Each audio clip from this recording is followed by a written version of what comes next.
Dan ketika Belanda datang itu VOC, itu kalau VOC itu sebetulnya hanya cover story saja. Seolah-olah hanya butuh rempah-rempah kekayaan Indonesia. Padahal ada unsur politiknya. Freemasonry. Freemasonry itu bahasa Belanda. Bahasa Inggrisnya Freemasonry. Freemasonry.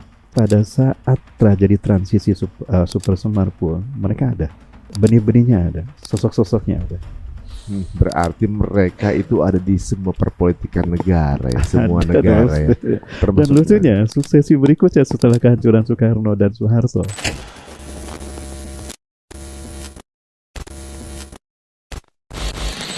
Kalau kita lihat nih guys, ini ada pola yang sama dengan apa yang dijalankan atau dilakukan para Zionis itu seperti template di setiap waktu. Karena mereka selalu bikin konflik internal di sebuah negara dan kemudian dia menyiapkan solusinya yang sudah menjadi seolah-olah sebuah solusi, padahal itu sudah dikondisikan. Iya. Jadi pola ini kalau nggak salah seperti halnya terjadi di Irak. Betul. Mirip kan? Ada pergolakan politik internal. Betul. Pemerintahan kemudian diganti dengan apa yang sudah mereka kondisikan. Iya. Libya pun begitu, ya kan? Kemudian Mesir juga begitu. Betul. Dan di Asia juga terjadi. Seperti itu juga. Apa? Di Asia juga. Di Asia juga terjadi. Asia Tenggara. Nah, Iran pun begini kalau nggak salah sekarang. Bagaimana demonstrasi lagi terjadi? Betul. Seolah-olah semua melawan kekuasaan, nggak suka dengan apa yang dilakukan oleh Khamenei, dikatakan gitu. Tirani Betul. segala macam. Kemudian ada barisan muda pembaharu yang akan menggantikan. Disitulah masuknya mereka gitu. Betul. Dan ternyata di belakangnya ada grup agen M dan agen C. Iya, betul. Jadi ini hanya template pengulangan. Betul. Karena itu step by step yang dilakukan oleh Theodor Herzl, ya, melakukan apa yang menjadi ambisi besar Rothschild, Sir Merah untuk Rothschild zaman dulu. Sampai sekarang mereka gunakan, dan mereka gunakan untuk menghancurkan negara Islam terakhir. Apa mirip Mas Afwan sama di Indonesia dulu ketika mirip sekali. Apa harus saya ceritakan? Tapi ini agak sensitif. tipis. Bagaimana tiba-tiba Presiden Soekarno dulu dikudeta, tiba-tiba ganti pemerintahan, dan kemudian ininya adalah New World Order kan, orde baru. Saya melihat Indonesia tidak pernah merdeka, mohon maaf. Sebagai seorang PD, andai saya ditanya, apakah kita sudah merdeka? Saya mengatakan sebelum merdeka. Belum merdeka. Belanda itu tidak rela melepaskan Indonesia. Kurang apa Indonesia? Negara kaya luar biasa. 7 kekayaan alam Indonesia yang punya sekaligus. Satu negara punya 7 kekayaan alam. Ada banyak negara punya kekayaan alam seperti yang milik Indonesia, tapi tidak 7 sekaligus. Indonesia 7 sekaligus punya. Nah, nggak mungkin Belanda merelakan begitu saja. Ya.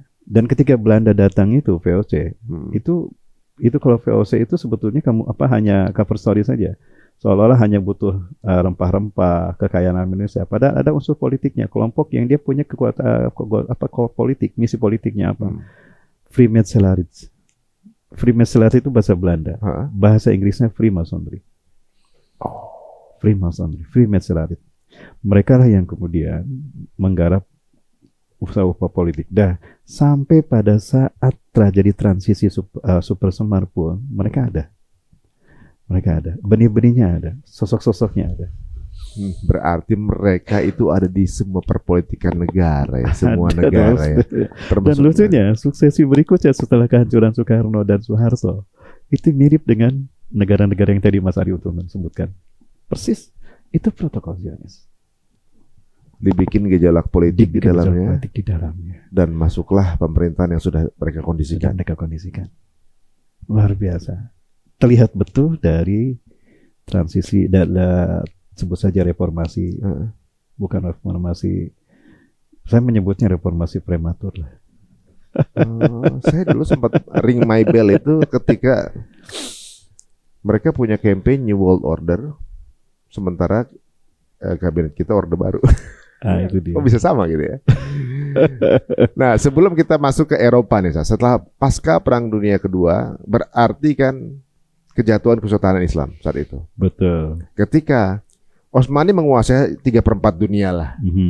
Hampir, maksudnya lebih dari setengah adalah masuk ke dalam Islam. Utsmani, kekuasaan Islam. Hampir di semua negara-negara Jadi banyak yang salah sangka, disangka bahwa bintang bulan itu lambang Islam, padahal lambang Turki sebenarnya kan. Jadi Sebetulnya bukan. Dan itu Turki modern, lambang Turki modern. lambang Turki Itu kan. bukan lambang Kesultanan Turki Utsmani, bukan. Bukan Turki Itu Utsmani. Turki modern. Turki modern ya. Bulan bintang itu kan kalau filosofi Balkannya Cina itu yin dan yang. Dewa bulan dan dewa matahari. Dan menariknya dalam teknik arsitektur Islam yang kemudian diwariskan oleh Kesultanan, tanda petik bukan Kesultanan Turki, kerajaan Turki sesudah dikuasai oleh Mustafa Kemal, itu menjadi bagian dari arsitektur Islam terkait dengan masjid. Ya, di Turki itu kan di masa kekhilafan Turki itu ada arsitektur yang dikenal sangat luar biasa hebat, namanya Sinan. Dia menciptakan 477 struktur mengalahkan Michelangelo. Nah, di antara hasil strukturnya itu adalah setiap masjid itu dibangun dengan kubah bulat. Karena itu adalah bentuk penyaluran energi yang terbaik sampai ke titik atas. Itu menjadi vortex point. Karena kita ibadah itu menyalurkan energi. Manusia adalah transmitter energi. Ketika dia sholat, ketika kita sholat itu kita sedang mengirimkan energi iman Islam kita dalam bentuk gelombang. Makanya ada bacaan Qur'annya. Dan sholat ini diwajibkan Allah langsung pada Rasul melalui proses vertikalisasi. Naik ke Mi'raj. Ibadahnya sholat. Luar biasa. Nah, nanti ini menarik lah. Maka saya dari situ berpikir, ya Allah, dahsyat sekali Islam. Kenapa sholat menjadi rukun Islam yang kedua? Karena sholat menjadi ukuran parameter tauhid seorang individu muslim. Dan kenapa haji menjadi rukun Islam yang kelima? Karena haji merupakan indikator, ukuran, parameter dari ketauhidan manusia seluruh dunia. Haji itu merupakan konfigurasi dasar raksasa tauhid umat manusia seluruh dunia. Kesatuan bulat umat Islam dunia. Ya ummatan wahidah. Beda bangsa, beda negara, beda bahasa, beda budaya. Datang ke tempat yang sama, di waktu yang sama, dengan yang sama, melakukan ritualnya yang sama, menyembah Tuhan yang sama. Dengan bahasa yang berbeda, tapi bacanya Al-Fatihah yang sama. Bahasa pemersatu dunia. Dahsyat kekuatan Islam. Virus COVID-19 itu adalah untuk menghentikan energi tauhid yang dikirimkan umat Islam ke aras Allah. Ya, untuk yang hanya memandang dari sisi logika rasional kekinian ya mungkin tidak menyangka bahwa sebenarnya tujuan-tujuan ini tujuan-tujuan apa ukhrawi ya, maksudnya tujuan-tujuan yang sifatnya gaib ya ibaratnya.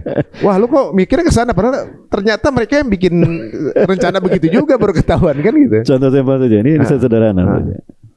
Rasulullah SAW menyebutkan bahwa tanda-tanda kiamat akan mendekat adalah masjidnya megah-megah, isinya kosong. Mesinnya megah, isinya kosong. Ini mohon maaf agak menyimpang dari materi ya. Contohnya begini, ketika kita berjalan, kita ketemu dengan seorang ustadz. Perasaan apa yang ada dalam hati kita? Senang, karena auranya positif kan. Ya, amal-amal baik, maka aura energinya positif. Lalu bagaimana perasaan yang muncul dalam hati kita ketika kita berpapasan dengan preman, penuh tato, wajah menyeramkan, jahat? Beda kan? Nah, itu aura negatif. Nah, itulah manusia. Dia transmitter energi, memancarkan gelombang energi. Ya, andai kita hancurkan tubuh kita menjadi partikel terkecil, ya atom, itu kan ada nukleus, ada proton, ada neutron, kemudian dikelilingi oleh elektron. Selama kita punya ruh, selama itulah elektron berputar mengelilingi nukleus, proton, ya, berlawanan dengan arah jarum jam, energi kan, energi. Maka ketika kita sholat, sebetulnya kita sedang berkomunikasi dengan Allah, mengirimkan energi iman Islam kita. Itu kita laporan sama Allah. Kalau sholat kita khusyuk, energi kita sampai ke Ka'bah. Tapi kalau kita sholat sendirian, mungkin betapapun kita khusyuk, mungkin ya sekian megabyte. Tapi kalau kita berjamaah, energi kita dikumpulkan, maka cepat sampainya ke Ka'bah, gigabyte. Itulah kenapa Rasulullah sampaikan, sholat berjamaah 27 kali derajat lebih baik daripada sholat sendirian. Nah, kemudian sholat ditunaikan ketika azan berkumandang. Dan luar biasanya, azan tidak pernah berhenti setiap detik. Ini 10 tahun yang lalu saya sudah memahami ini. Qadarullah dengan izin Allah. Azan tidak pernah berhenti. Ketika Indonesia adzan subuh, belum selesai adzan subuh Indonesia, terus sampai ke Malaysia. Malaysia adzan subuh, terus sampai ke Indonesia. Belum selesai Malaysia adzan subuh Thailand. Belum selesai Thailand, Burma, Bangladesh, sampai ke perairan Atlantika. Adzan subuh Indonesia Timur sudah adzan zuhur. Allah Akbar. Makanya kenapa Rasul sampaikan tidak akan terjadi hari kiamat sehingga tidak ada manusia mengatakan Allah, Allah. Artinya adzan berhenti. Azan tidak pernah berhenti setiap detik. Kalau azan tidak pernah berhenti setiap detik, berarti sholat tidak pernah berhenti setiap detik. Iya. Berarti ketika sholat tidak pernah berhenti setiap detik, berarti tidak henti-hentinya manusia melaporkan energi tauhidnya dengan sholat ke Ka'bah dari seluruh dunia. Tidak berhenti kan? Maka terbayangkan Ka'bah menampung energi tauhid manusia seluruh dunia. Lalu diputar oleh orang yang tawaf, dan tawaf pun tidak pernah berhenti setiap detik. Dan tawaf berlawanan dengan arah jarum jam. Para sahabat menyaksikan itu. Rasulullah dikatakan karena Nabi SAW menjadikan Ka'bah fi shimalihi nama yatufa. Adalah Rasulullah SAW meletakkan Ka'bah di sebelah kirinya ketika beliau mengelilingi Ka'bah.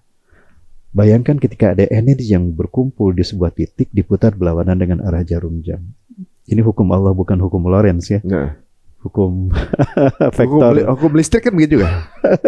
Hukum vektor listrik ya. Ini bukan hukum Lorentz, ini hukum Allah. Sebelum Lorentz lahir ini sudah ada hukumnya. Apabila ada sebuah energi diputar berlawanan dengan arah jarum jam atau dia ditunjukkan dengan arah 4 jari kita, akan terjadi lompatan energi yang arahnya ditunjukkan oleh ibu jari. Di dalam kitab Orisul Majalis karya Syekh Al-Thalabi rahimahullah dikatakan Allah berfirman pada Nabi Adam. Dan ini tugas pertama Nabi Adam. Tugas utama Nabi Adam adalah membangun fondasi peradaban manusia di muka bumi. Dan titik nol peradaban manusia adalah Ka'bah, Mekah Al-Mukarramah. Allah berfirman, ya Adam, innali baitun Ka'bah bi Bakkah mubarakah adati tusawir syahada. Hai Adam, aku punya satu rumah, Ka'bah. Dan aku letakkan di Mekah yang aku berkahi, di mana Mekahku ini lurus dengan arasku. Oh, saya berpikir, oh inilah alasan kenapa Ka'bah disimpan di Mekah, tidak di Purwakarta ya. Karena posisinya di tengah itu untuk di bawah ars Allah. Berarti mulianya ars Allah hadir di tanah Mekah. Maka Mekah suci sesuci ars Allah. Itulah ternyata yang Rasul sabdakan. Inna hadzal balad haramahullah yauma khalaqas samawati wal ard fahuwa haramun bi hurmatillah ila yaumil qiyamah. Sesungguhnya negeri Mekah ini Allah sucikan dia, Allah haramkan dia di hari Allah ciptakan langit dan bumi. Maka Mekah akan tetap suci dengan kesucian Allah sampai hari kiamat. Sampai hari kiamat. Maka dinamakan tanah haram. Ketika kita sholat di sini, kita berada di poros semesta. Ketika kita semua manusia sholat, maka kuat energi tauhid kita kepada Allah. Ketika satu keliling kita tawaf, satu lapis langit terlewati oleh iman Islam kita. Masya Allah. Kita 7 kali ya, 7 lapis langit sampailah iman Islam kita kepada Allah. Itulah sholat kita, mengirimkan semua kebaikan yang kita lakukan sebelum sholat dengan sholat kita, karena sholat lokomotif. Kemudian mencium Hajar Aswad. Menarik nih ketika Umar bin Khattab akan mencium Hajar Aswad. Umar bin Khattab radhiyallahu anhu berkata, ya Hajarul Aswad, ya Hajarul Aswad, innani la araftul annaka hajarun. Hei Hajar Aswad, aku tahu kamu batu. Lalu itu Rasulullah SAW andai aku tidak melihat Rasul mencium kamu, ngapain aku mencium kamu? Tapi sini aku cium. Bismillahirrahmanirrahim, Allahu Akbar. Apa hubungannya ibadah tauhid dengan mencium Hajar Aswad?